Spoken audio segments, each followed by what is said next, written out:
안녕하세요. 저는 결혼 7년 만에 자유의 몸이 된 30대 여성이에요. 저에게 제 결혼 생활에 대해 한마디로 정리하라고 한다면 저는 차별이라는 단어가 가장 딱 맞다고 생각해요. 정말 결혼 처음부터 끝날 때까지 시모에게 끊임없이 차별받았거든요. 듣고 보면 참 치졸하고 어이없는 일들인데 겪는 사람 입장에서는 엄청 기분 나쁘고 화날 일들이거든요. 그리고 그 과정에서 제 화를 더 돋우는 건 남편과 신우였죠. 시부를 제외한 나머지 시댁 가족들 덕분에 저는 이제 시자 달린 거라면 뭐든 싫은 사람이 됐네요. 지금은 이렇게 싫어하지만 연애 때 결혼 초반에는 저도 분명히 남편에 대한 사랑으로 가득했답니다. 남편은 저를 가정적인 사람이라 좋다고 했어요. 제가 가정적인 건 맞는 말이었거든요. 장녀로 태어나 부모님을 모시는 것은 당연히 제 일이었고 바쁜 부모님을 대신해 하던 요리와 가사일들이 제 몸에는 습관처럼 묻어 있었거든요. 저도 딱히 남한테 해주는 걸 싫어하는 타입도 아니라서 자주 주변 사람들을 초대해서 최근 알아낸 레시피로 요리를 해서 대접하는 일도 많았으니까요. 솔직히 정말로 결혼을 하게 됐을 때는 살짝 겁도 났어요. 남편은 대기업 회사원이었고 저는 중소기업에 다니고 있었으니까요. 그것뿐만이 아니라 시댁이 잘 사는 것도 저에게는 조금은 부담스러운 일이었어요. 남들이 들으면 신데렐라라며 시집 잘 갔다고 하겠지만 저에게는 그 모든 것들이 낯설고 두려웠거든요. 게다가 저희 집이 그리 잘 사는 형편이 못 되다 보니 더 위축되는 마음도 들었고요. 저희가 살 집도 시부 명의의 집이라는 걸 알았을 때는 정말 조심해야겠다 싶더라고요. 물론 저도 사람인지라 기분이 좋기는 했지만 그것도 잠시뿐이었어요. 바로 남편의 시댁 사랑 때문이었는데요. 그것도 시모와 신우에게 절절 매일 정도로 가까이 한다는 거였어요. 시부는 무서워하면서 말이죠. 그리고 저의 고민은 시모의 차별 때문에 생기기 시작했어요.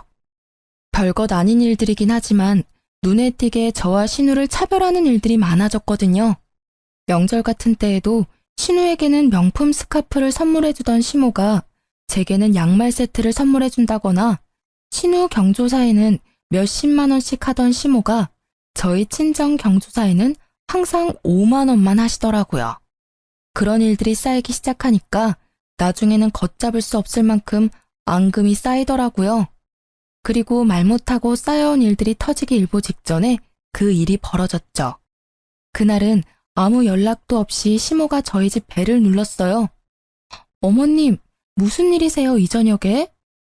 애 아빠는 집에 있니? 네, 지금 씻고 있어요. 저는 이때 출산한 지 100일도 되지 않은 상황이었어요. 당연히 손님을 맞을 준비는 되어 있지 않았고 하물며 시모를 맞을 준비는 더더욱 되어 있지 않았죠. 시모는 거실에 앉아 있고 저는 아이가 있는 안방에 들어가 아이를 안고 밖으로 나왔어요. 하지만 시모는 손주에게는 눈길도 주지 않은 채 TV만 보시더라고요. 남편이 나오자 그제서야 시모는 고개를 돌렸어요. 당분간 너희 집에서 지낼 생각인데 괜찮지?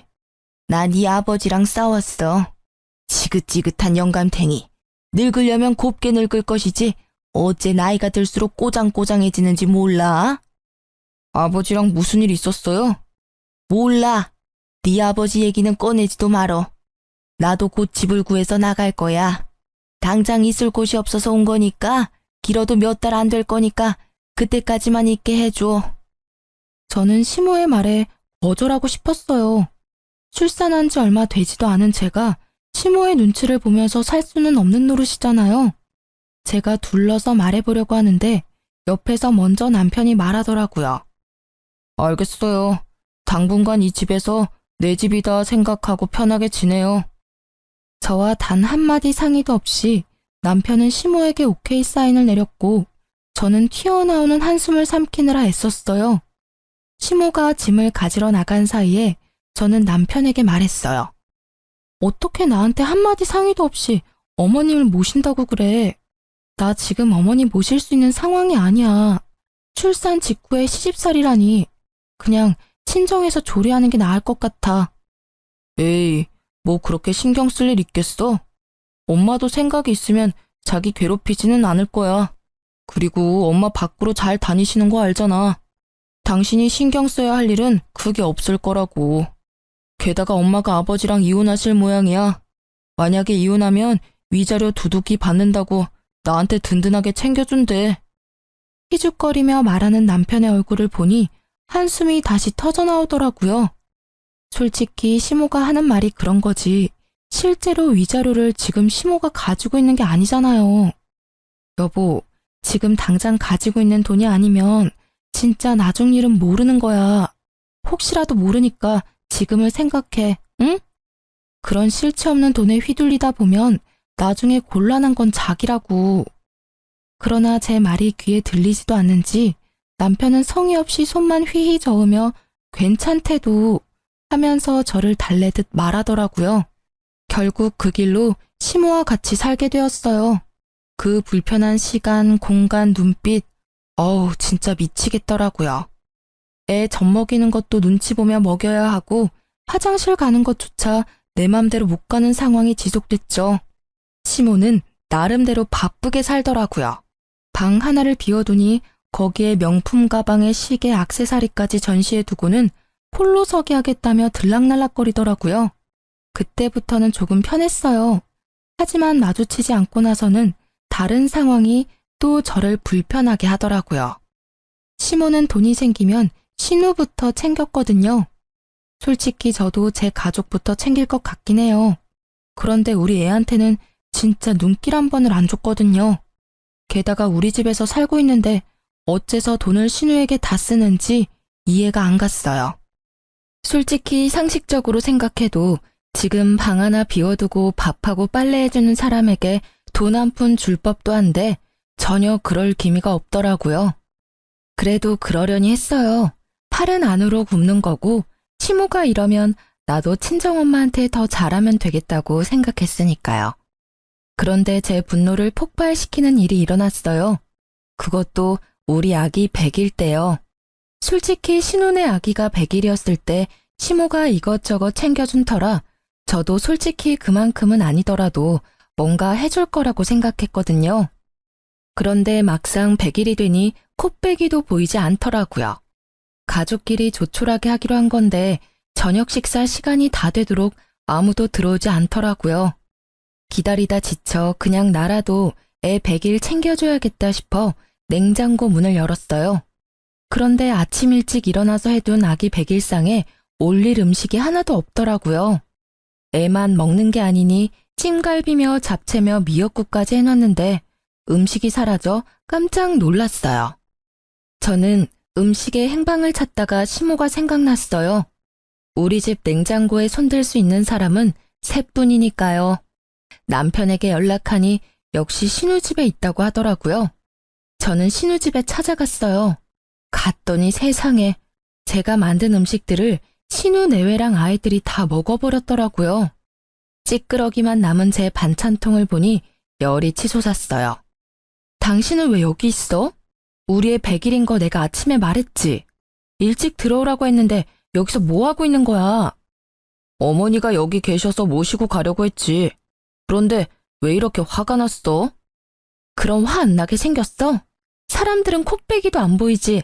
내가 만든 음식은 다 사라졌지. 어머님, 어떻게 우리 애 100일에 쓸 음식을 말도 없이 홀라당 가져가실 수가 있어요? 어머, 얘 말하는 것 좀 봐. 네 애만 중요하니? 나한테는 우리 딸 손녀도 귀해, 응? 너보다 내 새끼 뱃속에서 나온 애가 더 귀하다고. 너도 설마 내가 지금 돈 없고 백 없다고 나한테 뭐라 하는 거니? 너 그렇게 안 봤는데 정말 저속하다, 응? 어머님이 돈이 없기는 왜 없으세요? 그만한 명품들 있으면 웬만한 집 한 채 정도는 나오잖아요. 근데 이 상황이 정말 웃기잖아요.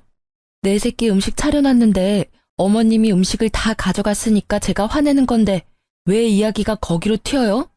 제 딸 음식을 대체 왜 가져가셨냐고요? 어머, 반찬 좀 가져갔다고 시어머니를 잡네 잡아. 꼴랑 몇 개 가져온 거 가지고 이 난리를 쳐? 그 반찬 몇 개를 만든 건 저잖아요. 게다가 신우한테 그렇게 퍼다 주시는 거 이해하거든요? 그런데 인간적으로 제가 만든 것까지 여기 가져오시는 건 좀 아니죠. 제가 어머님 밥 차리고 빨래하고 청소까지 다 해드리는데 이런 식으로 신우하고 차별하시는 건 너무하지 않아요? 게다가 손주들까지 차별하시잖아요. 차별이라니? 나는 없이 사는 너희 올케가 눈에 밟혀서 이러는 거야. 그리고 차별을 한들 네가 뭔데 나한테 그런 소리를 해? 네가 우리 집 사람이니? 넌 부혜자잖아. 없이 사는 신우요? 우리 집보다 평수도 넓은 데다 애도 하나뿐이고 남편은 돈 잘 벌어서 일도 안 하는 신우가 없이 살아요? 왜 이래 당신? 그만 좀 해. 왜 이렇게 심술궂게 굴어? 그것도 누나 집까지 와서. 너도야. 넌 도대체 어느 집 가장이니? 애 100일에도 늦도록 남의 집에 가 있는 네 꼴은 정상이냐? 애 100일상 뺏긴 걸 버젓이 보고도 누나 집에서 있는 게 좋으면 그냥 누나 집에서 지내. 어머님도 마찬가지고요. 저는 집에 돌아와서도 화를 삭히지 못했고 복수를 하기로 했어요. 그냥 시모가 나갔으면 하는 마음으로요. 시모 생일이 하루 앞으로 다가왔을 때 저는 시모가 보는 앞에서 음식을 가득 했어요. 꼬막, 조기, 찜갈비에 전까지. 아침부터 점심까지 꼬박 음식을 만들었는데 시모가 제 앞에서 한마디 하더라고요.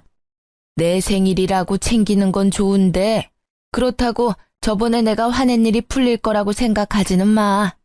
네가 이렇게 아양을 떨어도 난 안 넘어가. 그 말에 저는 속으로 웃었어요. 그리고 시모가 방으로 들어가자 그 음식들과 반찬까지 탈탈 털어 친정으로 가지고 갔죠. 친정에서는 무슨 잔치하냐며 좋아하셨고 그렇게 먹고 즐기다가 저녁 무렵이 됐죠. 남편에게 전화가 오더라고요. 엄마 생일인데 어디서 뭐하고 있는데? 그리고 아침에 하던 음식들은 다 어디 갔어? 밥이라도 먹으려니 반찬이 하나도 없잖아. 아침에 하던 음식? 그건 죄주인 찾아갔지. 친정에 갖다 주려던 거였어. 집에 반찬 없으면 시켜 먹어. 당신 그걸 지금 말이라고. 됐고 빨리 들어와. 엄마 지금 쫄쫄 굶고 계시거든. 그러니까 시켜 먹으라니까. 나 오늘 늦게 들어갈 거야. 아니, 아무리 그래도 시어머니 생일에 생일상도 안 차리는 며느리가 어딨어?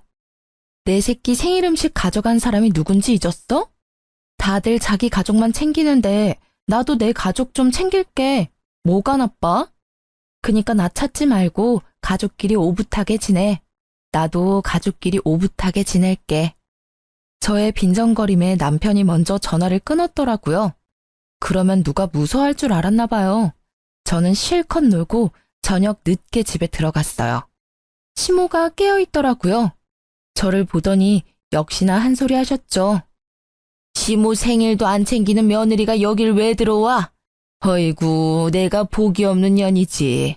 생일에 미역국도 못 먹는 내가 무슨 복이 있어. 내가 전생에 뭔 죄를 지었길래 이런 생각 없는 며느리가 집에 들어왔나 몰라? 어머님, 섭섭해하지 마세요. 어머님이 하시는 대로 그대로 제가 해드렸잖아요. 그리고 전생의 죄는 제가 지었겠죠. 제가 해놓은 음식이며 물건이며 싹 다 누가 가져가는 팔자라니. 도대체 무슨 죄를 어떻게 지었길래 매번 이렇게 남 좋은 일만 하나 모르겠네요. 그쵸? 한껏 빈정거리는 제 말에 시모는 부들부들 떨며 말을 잇지 못하더라고요. 이렇게까지 하고 싶은 생각은 없었는데 아침에 시모에게 들은 말 때문에 화가 나서 말이 막 나와버리더라고요. 그런데 그 뒤로 음식이나 물건을 신우에게 가져가는 일은 없어졌어요. 그렇지만 매번 자기가 위자료 받으면 너한테는 절대 못 준다며 중얼거리더라고요. 저는 솔직히 그깟 돈 필요 없으니 빨리 우리 집에서 좀 나가줬으면 좋겠다는 생각만 들었죠. 그렇게 시모와 싸우고 한 달쯤 지났을 때 시모가 저와 남편을 불렀어요. 내가 가만히 생각해보니 며느리가 주는 눈칫밥도 이제는 먹고 싶지 않고 이래저래 억울한 일이 많으니 이 집에서 나가 새로 거처를 마련할 생각이다. 그러니 내가 들어갈 곳의 전세금을 너희가 마련해. 시모의 그 말에 저는 어이가 없어서 입이 떨어지지도 않더라고요. 어느 정도 생각하고 있으세요?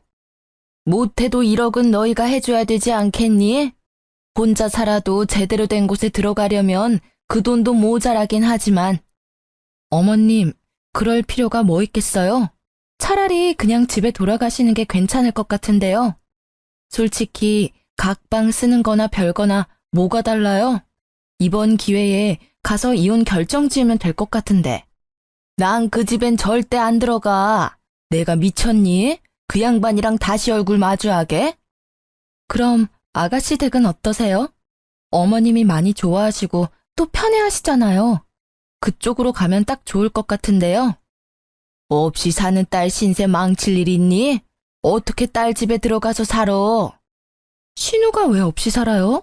우리보다 집 평수도 넓고 돈도 우리보다 더 많이 벌잖아요. 우리 집에 있기 싫으시면 아가씨 집도 괜찮죠. 내가 아니라 네가 싫은 거겠지. 왜? 한 달에 방값이라도 줘? 월세라도 내야 하니? 내가 내 아들 집에 와서 살면서 꼭 그렇게 해야 해? 월세 주실 생각은 있으셨어요? 그냥 아가씨 댁에 가세요. 저희 1억 없어요. 내가 너희 돈 떼어먹는 데니?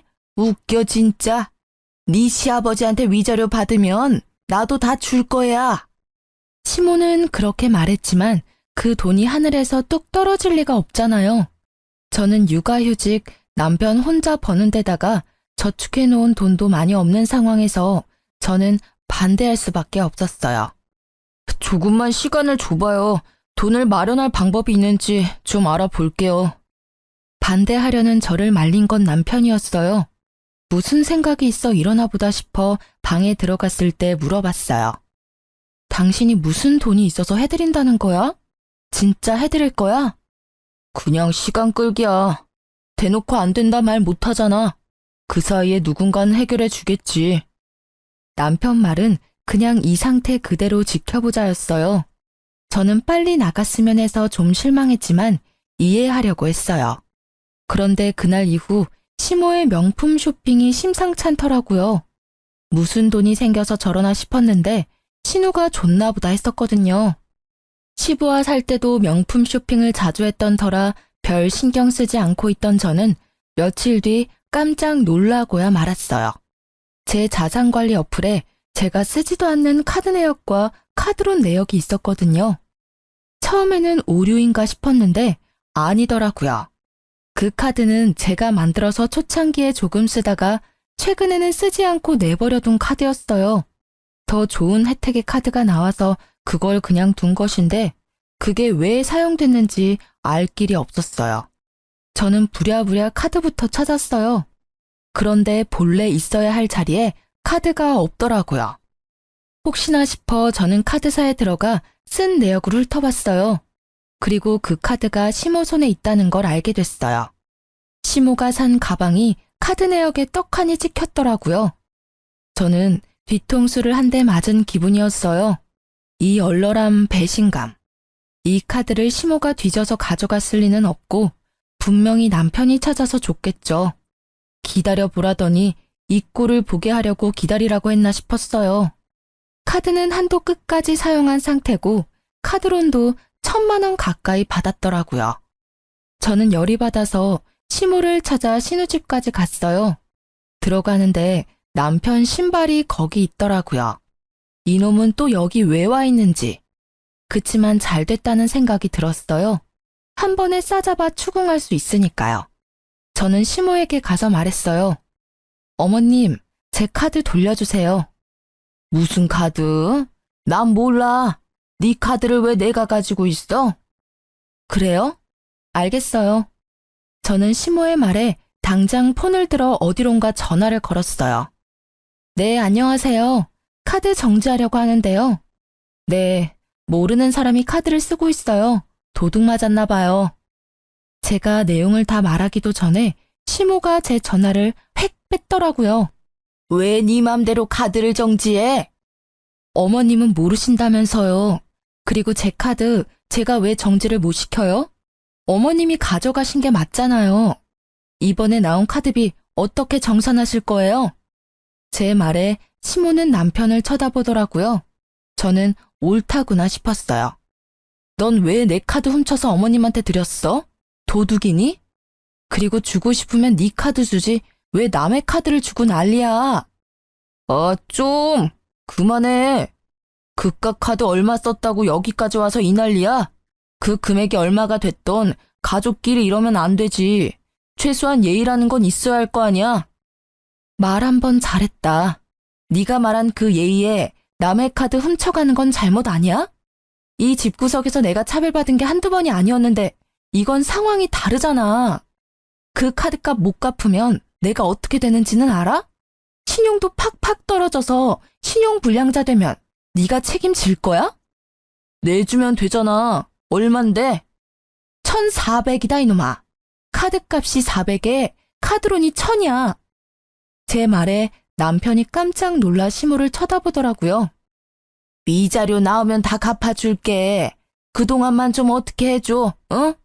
위자료 받으면 그 정도는 푼돈이야. 지금 그 푼돈이 없잖아요. 그 위자료는 대체 언제 받으시는 건데요? 아니, 아버님이랑 이혼하실 마음은 있으세요? 실체도 없는 돈을 믿고 이렇게 큰 돈을 쓰시면 그걸 갚아야 하는 사람은 어떻게 되는데요? 지금 당장 메워야 하는데. 옳게, 너무한 거 아니야? 엄마가 어련히 알아서 쓸 때 썼겠지. 쓸 데 없는데 돈 쓰고 막 그럴 리 없잖아. 시어머니한테 그 정도도 못 해주는 거야? 거드는 시누의 말에 저는 열이 한 단계 더 올랐어요. 그런데 머리는 더 차분해지더라고요. 그럼 아가씨가 카드값 내시면 되겠네요. 어머님이 사용하시는 돈의 절반이 아가씨 댁에 돈 쓰는 거잖아요. 그러니까 아가씨한테 받을게요. 그럼 될까요? 아니, 왜 그걸 나한테 받아? 올케 진짜 상식 없는 사람이네. 이 보세요. 그거 난 한 푼도 쓴 적 없거든? 그러니까요. 그렇게 어머님 편 들고 싶으시면 아가씨 돈으로 카드값을 갚고 하시라는 말이에요. 솔직히 어머님 위하신다면 그 정도 가능하잖아요. 이거 봐요. 아무도 이 카드비 안 내준다고 하잖아요. 몰래 카드 가져가 놓고 카드비는 저한테 다 맡길 생각이었던 거잖아요. 그 말에 아무도 대답을 못 하더라고요. 저는 진짜 화가 너무 났어요. 카드를 준 남편도, 카드를 쓴 시모도, 카드로 혜택을 본 신우도. 저는 좋은 생각이 났어요.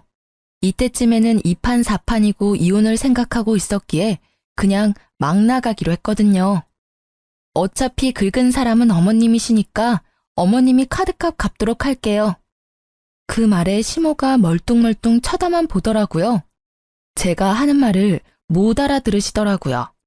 아니, 자기는 낼 생각이 없는데 지가 저런들 무슨 상관이야? 이런 표정이었죠. 저는 그런 시모의 표정을 뒤로하고 남편에게 말했어요. 곧 이혼 서류 갈 거니까 알아서 해. 남편이 뒤에서 소리쳤지만 저는 무시하고 집으로 돌아왔어요. 집에 돌아와서 제가 한 첫 번째 일은 시모 방에 있는 명품 액세서리와 시계, 가방을 싸그리 담는 거였어요. 그리고 그걸 다 전당포로 가져갔어요. 요새 젊은 사람들이 고가의 전자기기나 명품 가방을 맡기고 돈을 빌린다고 하더라고요. 저도 그렇게 전당포에서 돈을 빌렸어요. 그것들을 다 맡기니 카드값보다 좀 더 나오더라고요. 명품 가방 같은 건 원래 그렇게 크게 쳐주지는 않는데요. 시간이 지나면 또 값이 떨어지기도 하니까요. 다 팔고 나온 전당포 앞에서 저는 카드사에 전화해서 카드빚부터 싹 다 갚아버렸어요. 그리고 홀가분한 마음으로 집으로 갔죠. 집에 갔더니 시모가 흥분해 있는 상태더라고요. 이제껏 이런 모습은 본 적이 없을 정도로요. 그 모습을 만든 게 저라는 사실에 참을 수 없이 통쾌해서 웃음이 났지만 꾹 참았어요. 너 미쳤니? 미치지 않고서야 어떻게 남의 물건을 가져다가 함부로 팔 수가 있어? 내 물건 다 어디 갔어? 어디 갔냐고? 걱정 마세요. 그 물건들 다 전당포에 맡겼어요. 그리고 받은 돈으로 카드값 다 갚았고요. 1,400만 원 들고 가시면 그대로 찾을 수 있을 거예요. 다행이죠? 최소한 다시 되돌려 받을 수는 있으실 테니까요. 뭐? 이 피도 눈물도 없는 년, 어떻게 그걸 다 가져가서 맡길 수가 있어? 내 물건을 마음대로 가져갈 권리가 너한테 있어? 그럼 제 카드 마음껏 쓸 수 있는 권리는 어디 있었는데요? 피도 눈물도 없어요. 그 말 그대로 돌려드릴게요. 어떻게 육아휴직 중인 며느리 카드 펑펑 쓰고는 안 갚을 생각을 하세요? 저와 시모가 싸우는 걸 보자 남편은 제 손목을 붙잡더니 이야기 좀 하자고 돌려세우더라고요. 너 진짜 너무하다. 이혼 이야기도 그렇고 어머님 일도 이렇게 일방적으로 모든 일을 해결하려고 해. 내가 알아서 다 해결했을 텐데 왜 일을 크게 벌려? 네가 더 너무하지. 네가 하는 말은 다 너 스스로한테 해야 하는 말 아니야? 누가 들으면 고해성사인 줄 알겠네. 그렇게 시모와 신우가 좋으면 그 집 가서 살아. 여기 있는 처자식 다 무시하는데 네가 아빠고 남편이야? 해결? 네가 뭘 해결해 줄 수 있는데? 아까 그럼 카드값 누가 갚아줄 거냐고 물었을 때 왜 대답도 안 했어? 갚을 생각이 없었으니까 그랬던 거 아냐? 가족이잖아.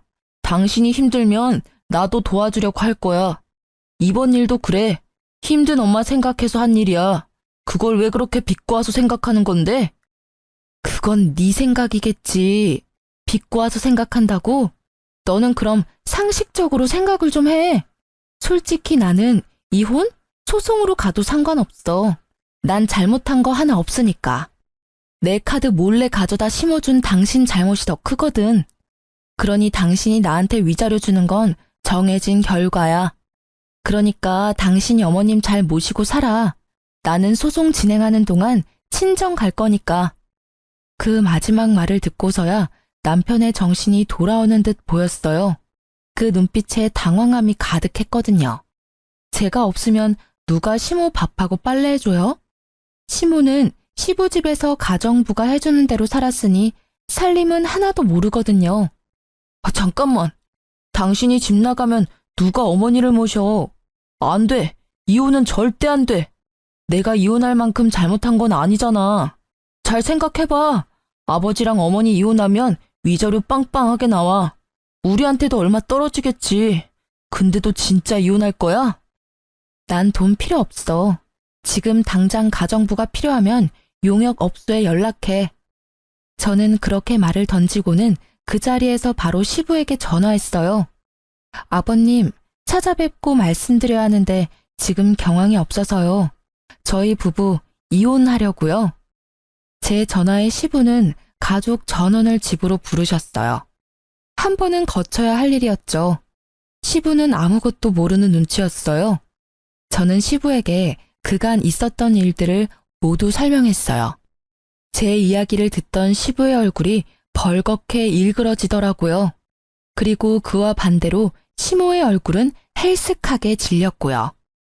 이 여팬네가 이혼 전에 별거 하자고 하더니 기어이 아들 집에 기어 들어갔어? 아니 얻어먹으려고 갔으면 조용히 잘 있을 것이지. 왜 분란을 만들어서 애들 이혼 이야기까지 나오도록 만들어? 내가 왜?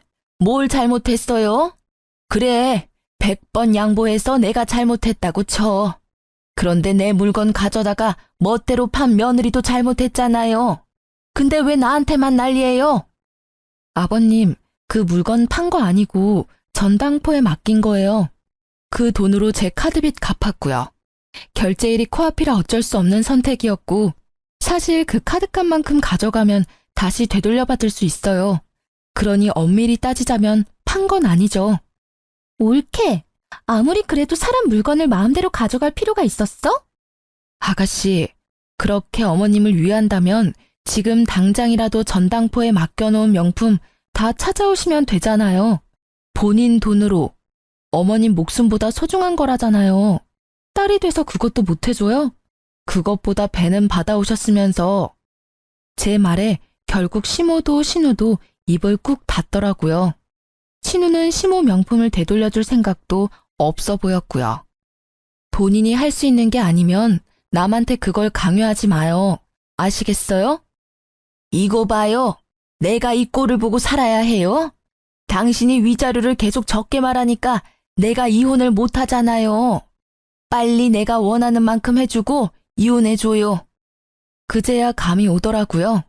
어머님이 이혼을 하고 싶어 하는데 이혼을 왜 안 하나 싶었거든요. 위자료가 자기 마음에 들지 않았던 모양이었어요. 그런데 시모의 말에 시부의 표정이 참 오묘하더라고요. 웃는 것도 우는 것도 아닌 그런 이상한 얼굴. 뜸들이던 시부가 말을 꺼냈어요. 당신 원하는 대로 이혼해줄게. 근데 위자료는 아마 없을 거야. 그게 무슨 소리예요? 당신 재산이 얼만데? 당신이 위자료 적다고 할 때부터 조금씩 처분해서 이제 별로 없어. 그래도 3억 정도는 가지고 있어. 그런데 그마저도 기대 못할 거야. 내가 당신이랑 이혼하려는 게 당신 사치랑 낭비 때문이었거든. 근데 이거 봐봐. 자식들 이혼까지 하게 만들었으니 당신은 유책 배우자인데다가 며느리한테 위자료를 줘야 할지도 모를 사람이 됐어. 내가 재산을 나눠도 당신한테 돌아갈 몫에서 위자료를 다 빼면 얼마 안 남아. 그 말에 시모의 얼굴이 새파랗게 질리고 남편과 신우의 얼굴도 당황함으로 말을 못하더라고요.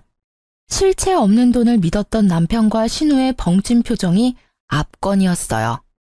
저는 두 사람의 얼굴을 보며 속으로 한참 웃었어요. 당신 거짓말이죠? 설마 그 돈, 땅 다 팔았어요? 아니지. 팔면 돈이라도 남을 텐데 그거 다 어쨌어요? 어쨌긴 기부했어. 아깝기는 했는데 당신한테 뺏기는 것보다는 기분이 훨씬 낫더라고. 적어도 밑 빠진 독에 물 붓는 느낌은 아니었으니까. 그게 말이 돼요? 진짜 내 돈, 내 위자료 어디 갔냐고요? 당신 나 속일 생각하지 말아요. 뭐? 나한테 돈 맡겨놨어? 왜 맨날 내 얼굴만 보면 돈 타령이야? 내가 번 돈 집에서 펑펑 쓰기만 하고 한 푼 모아놓은 것도 없는 주제에 어디서 돈돈거려? 나도 위자료는 받아야죠. 어떻게 이렇게 사람 뒤통수를 칠 수가 있어? 싸우는 시부모를 보며 저는 제가 있을 곳이 아니라는 생각에 집에 가려고 현관으로 나왔어요. 그런데 그때 남편과 신우가 제 뒤를 쫓아와 구두를 신으려고 하더라고요. 딱 보니 시모 버리고 도망가려는 꼴이더라고요.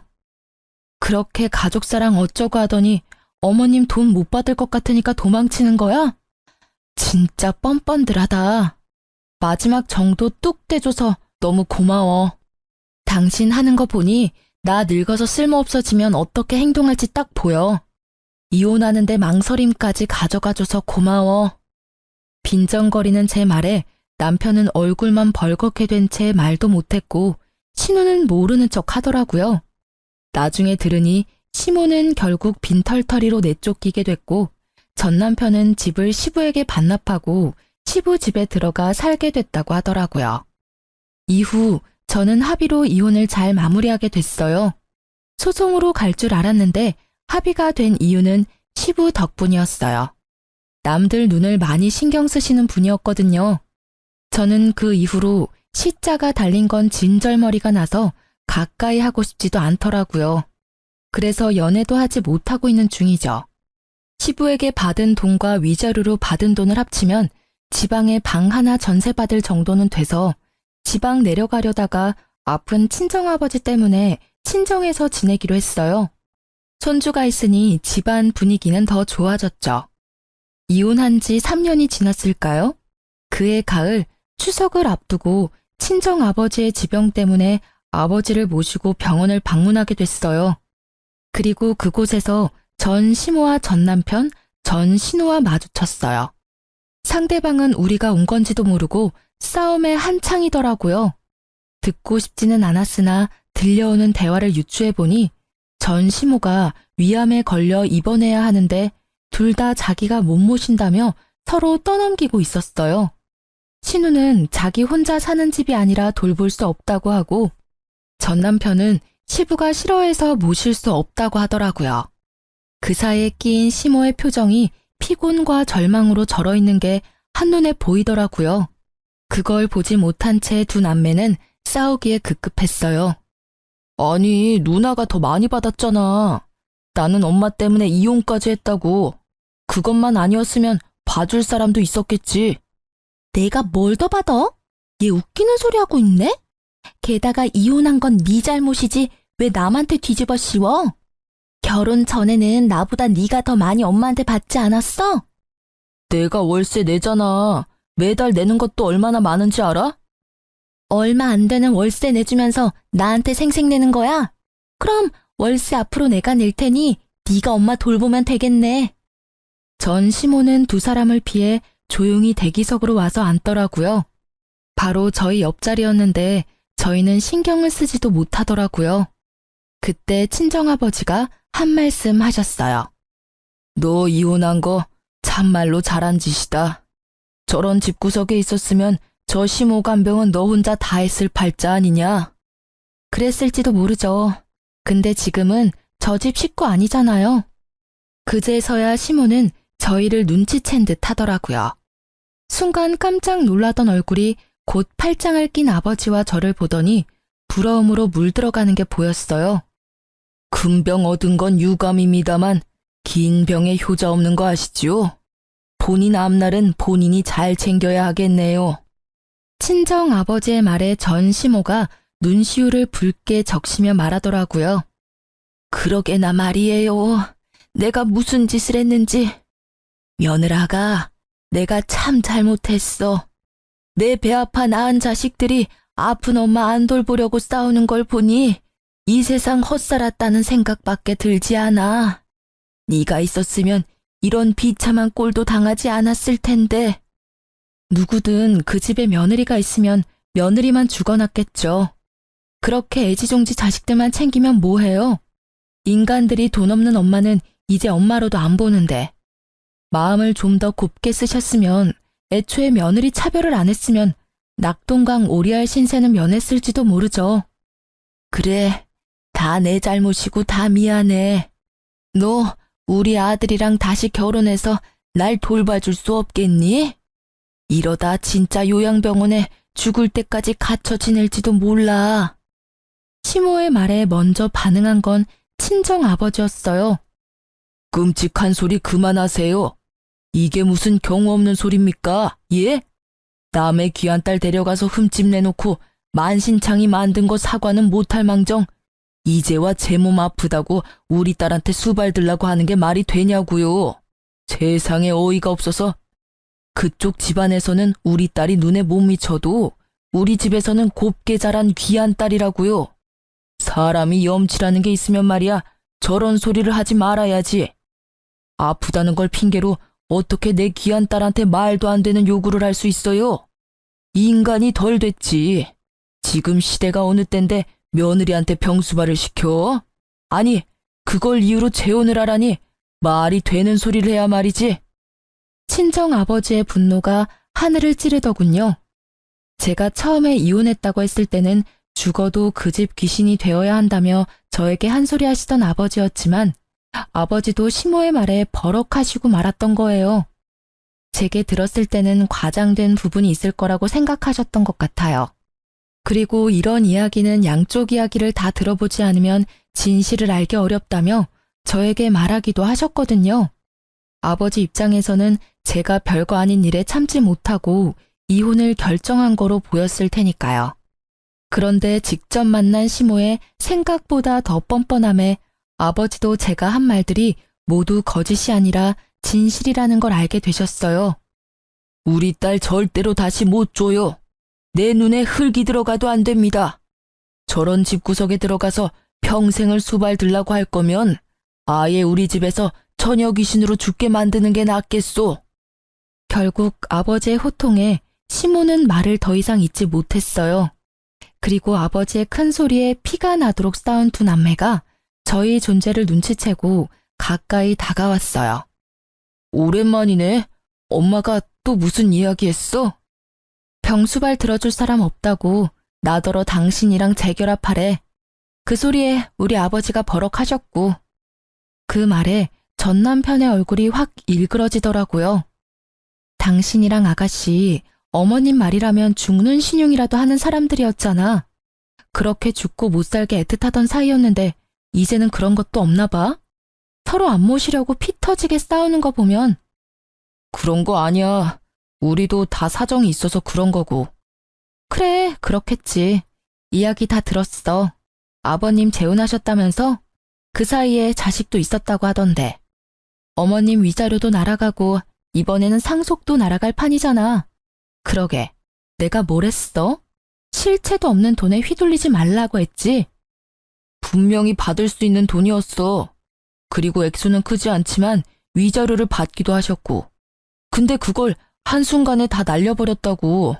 아니, 어떻게 지금 이렇게 살면서도 그 명품에 대한 욕심을 못 버리는 거야? 누나도 나도 불안하니까 카드나 현금을 못 주는 거야. 저번에도 내 카드로 쓴 돈 생각하면 진짜. 들어보니 시모가 저한테 한 것처럼 전 남편에게도 그대로 했던 것 같더라고요.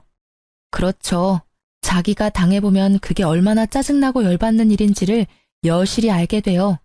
지금 전 남편처럼요. 당해보니까 잘 알겠지? 내가 그 당시에 어떤 마음이었는지. 지금에 와서 꺼낼 이야기는 아니지만 말이야. 지금이라도 그 열받는 기분을 당신이 알게 돼서 참 기쁘다. 나만 알고 있기엔 너무 화나는 일이었거든. 제 말에 전 남편은 그저 찡그린 얼굴로 답을 하지 않더라고요. 입이 있으면 뭐해요? 할 수 있는 말이 없잖아요. 구구절절 제가 하는 말이 다 맞았으니까요. 게다가 시부는 그 내연녀와 자식에게로 재산을 모두 옮겨놨다고 하더라고요. 전 남편과 신우는 시모를 데리고 다시 나가더라고요. 그래도 남매가 같이 시모를 모시고 온 걸 보면 시모도 그렇게 자식 농사를 망치진 않았다고 생각했어요. 그런데 몇 달 후에 들린 소식을 들으니 제 생각이 잘못됐다는 걸 알게 됐어요. 두 사람은 참 끝까지 자기들 생각만 했고 시모는 자식을 잘못 키운 벌을 받았더라고요. 그렇게 애지중지 며느리랑 차별해가며 잘해준 자식 둘에게 버림받고 외면당한 시모가 요양병원에 들어갔다고 하더라고요. 전문병원에서 치료받아야 하는데 연세가 많다는 핑계를 대며 적극적인 치료를 피한다는 이야기를 들으니 딱하기도 하고 자기 묘자리 자기가 팠다는 생각도 들더라고요. 그 이후로 그 사람들의 소식을 들은 적은 없어요. 솔직히 더 이상 관여하고 싶은 생각도 없고요. 지금 저는 그 어느 때보다도 충만하게 하루를 보내고 있거든요. 처음에 이런 이유로 이혼을 했을 때는 내 인생에 내가 잘못된 줄을 그어버린 게 아닌가 하는 그런 생각도 들었었거든요. 내가 잘못된 선택을 한 건 아닐까, 좀 더 참았더라면 더 나은 미래가 그 어디쯤 있었을까 하는 생각이요. 그런데 만약 제가 이혼을 하지 않았다면 저라는 사람은 망가졌을지도 모른다는 생각을 해요. 그리고 이혼이라는 게 나쁜 것만은 아니라는 생각도 들고요. 연애는 둘이서 하는 거지만 결혼은 온 집안이 하는 거잖아요. 그만큼 맞춰야 하는 사람도 많을 수밖에 없고요. 제가 무조건 양보하면 저는 실속 없이 모든 걸 뺏길 수밖에 없고 제가 무조건 가지려 하면 다른 사람으로부터 배척당할 수밖에 없잖아요.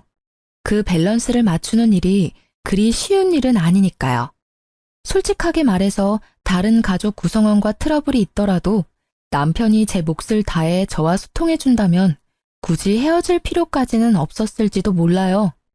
하지만 저 같은 경우에는 시댁 구성원들은 거의 다 저를 밀어내는 상황이었으니까요. 이럴 때는 과감하게 행동하는 것도 나쁘지는 않다고 생각해요. 현실적인 문제가 있지만 그것이 나의 정신적인 고통과 과도한 스트레스를 포기할 만큼의 문제는 아니라는 생각도 했으니까요. 그 당시 저에게는 나부터 살고 봐야지라는 이기적인 마음이 있었지만 아무도 저를 위해주지 않는 그곳에서는 저라도 저를 챙길 수밖에 없었어요. 그리고 그 결과 저는 새로운 삶을 살고 있는 거죠. 예전만큼 풍족하진 않아도 제가 하고 싶은 걸 하고 제가 하기 싫은 건 하지 않는 생활만으로도 마음이 편하고 만족스러워요. 이렇게 제 이혼 과정에 대한 이야기를 하고 있으면 지금은 지인들과 농담도 하고요. 한동안은 이혼, 돌싱 이야기만 들어도 스트레스였는데 말이죠. 지금은 이렇게 사연글을 보낼 정도의 소재거리 정도가 된 거죠. 제 글을 읽고 함께 즐겨주신다면 저도 기쁘답니다. 이렇게 긴 글을 쓰는데 어색한 점도 있었지만 함께 나누고자 하는 마음으로 써보았어요. 읽어주신 분들 모두 감사의 마음을 전합니다.